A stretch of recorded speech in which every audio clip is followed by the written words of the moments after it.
Hello students, today we are going to see about the divisibility rule of 7.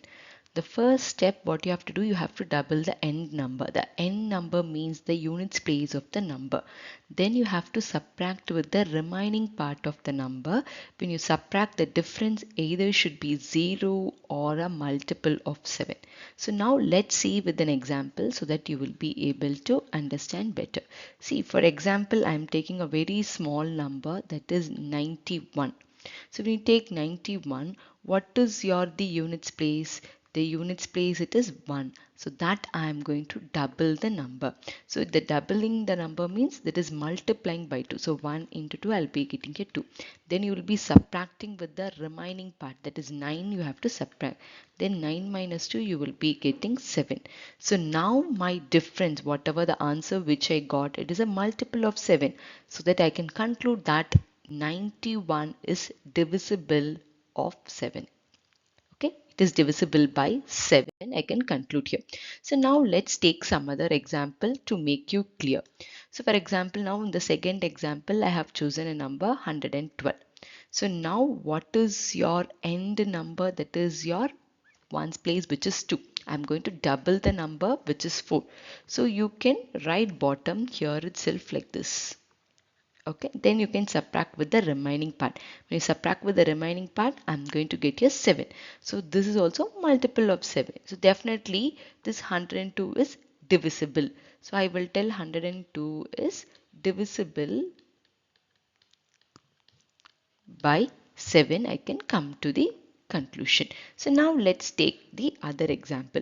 Now I'm going to take a number here, 686 is divisible by 7 or not. The same condition what I'm going to take here, I'm going to take the 6, double of 6. Double of 6 is nothing but 6 into 2, you will be getting it 12.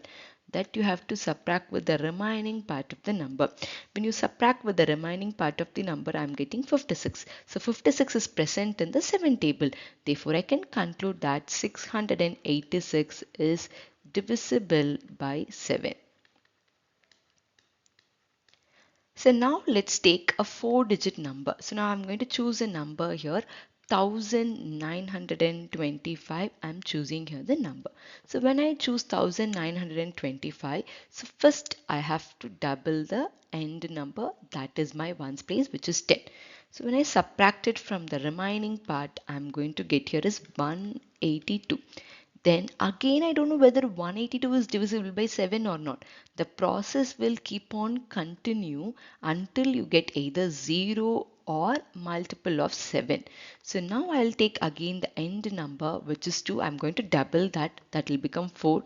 I will be subtracting with the remaining part of the number. Now I'll be getting a 14. Now my process stopped here because 14 is present in the 7 table.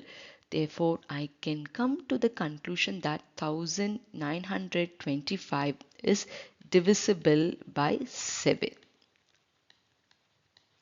So now let's take some other number to make you very much clear here. Okay. So now I'm going to choose here 1245. I'm going to check whether it is divisible by 7 or not. So I'm going to choose the end number, which is 5 here. So this end number 5, the double of 5, which is 10. So I'll subtract with the remaining part. I'll be getting here 114. Then again I will choose the end number, that I'm going to double it and I'm going to subtract with the remaining part. Double it means I'll be getting 8. Then 11 minus 8, I'm going to get here 3. The difference what I got is 3. 3 is not present in 7 table. Therefore, I can conclude that therefore 1245 is not divisible. Not divisible by 7. Now you got very much clarity about how you can check it. So now let's take the another example. So now I'm going to take 2, 4, 6, 7, 4, 3. A very big number.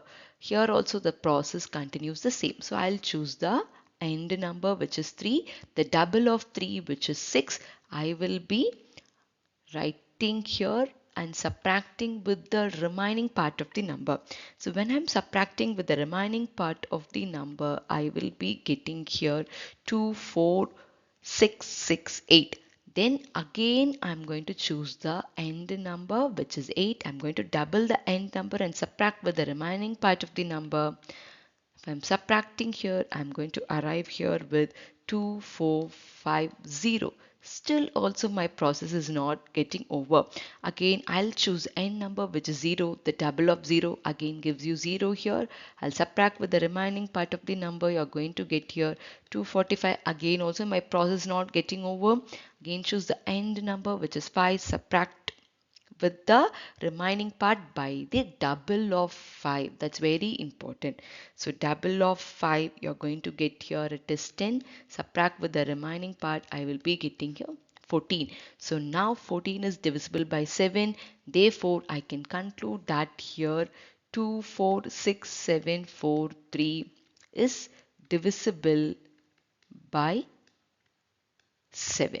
So now hope you got a very good clarity about the divisibility rule of 7. So it's very easy. Whenever you get how much ever the big number maybe, you can try and do it in this process. So in the next video I'll be explaining about the other divisibility rules. Bye students.